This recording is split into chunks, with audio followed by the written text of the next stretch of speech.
Assalamualaikum warahmatullahi wabarakatuh.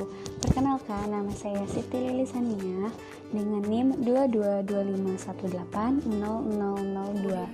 Nah, video ini dibuat sebagai tugas ujian tengah semester mata kuliah Etika Profesi Pendidik dan Kependidikan dengan dosen pengampu Ibu Isna Rafianti MPD.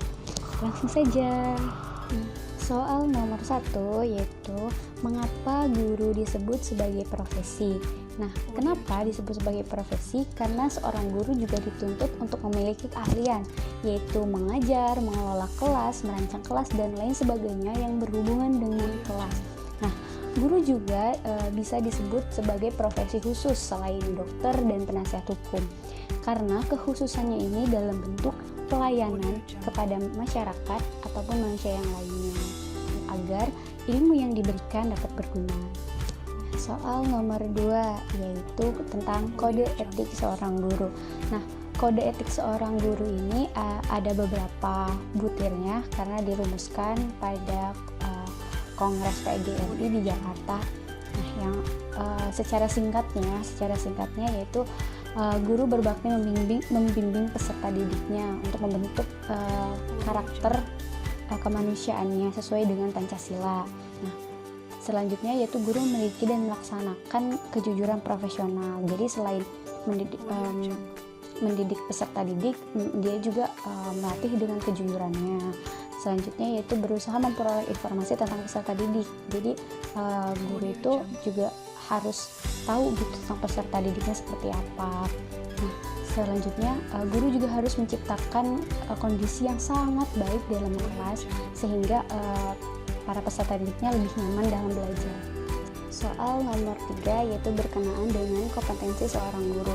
Jadi ada 4 pokok kompetensi seorang guru. Yang pertama yaitu kompetensi pedagogik, di mana kompetensi ini harus dimiliki seorang guru yang berkaitan dengan karakteristik siswanya tersebut yang dilihat dari berbagai aspek, yaitu moral, emosional, dan juga intelektualnya. Selanjutnya yang kedua yaitu kompetensi kepribadian, di mana kompetensi ini berkaitan dengan tingkah laku dari gurunya itu sendiri, di mana nantinya harus memiliki nilai-nilai luhur sehingga dapat dicontoh dengan baik oleh siswanya.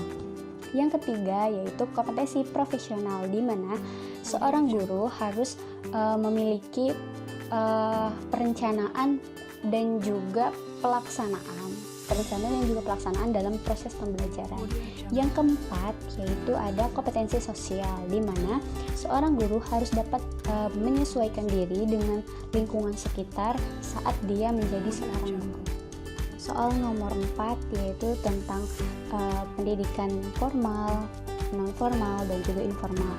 Jadi pendidikan formal yaitu pendidikan yang diselenggarakan di sekolah-sekolah pada umumnya. Sedangkan pendidikan non formal yaitu pendidikan di luar informal yang berjenjang dan terstruktur. Contohnya seperti kursus. Nah, selanjutnya yaitu tentang pendidikan informal, di mana pendidikan ini yaitu dilaksanakan dalam ruang lingkup keluarga dan lingkungan yang kegiatan belajarnya itu dilakukan secara mandiri. Soal yang kelima yaitu tentang contoh kasus pelanggaran kode etik seorang guru. Nah, ada salah satu kasus yang saya angkat yaitu hanya gara-gara batik siswa di Ternate tewas di tangan guru. Jadi kejadian ini terjadi di Ternate tahun 2015 lalu.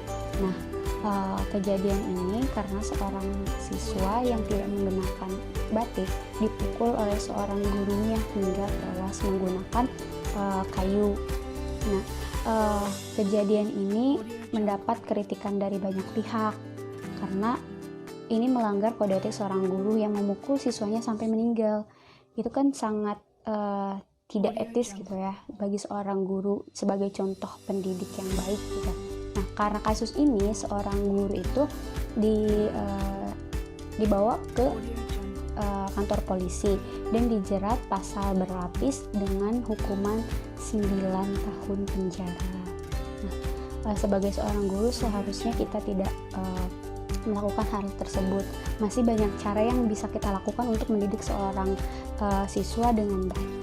Terima kasih.